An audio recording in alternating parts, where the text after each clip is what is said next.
Ito mga kabiyog, may nakalutang na dahon na yun. So, may sapot doon. Possible na may sapot. Ito. Ayan. At ito yung pinagmabaan niya. So, possible na 100% nandito yun. Ito. Ito po. Ay, ayun oh. Kita na. Ayan oh. Laki ng puwet. Ayan oh.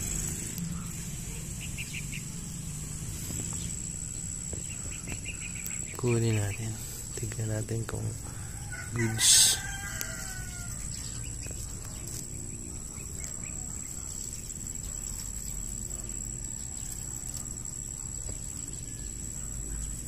Maliit. Bayan. Kasi pitasin. Yan siya.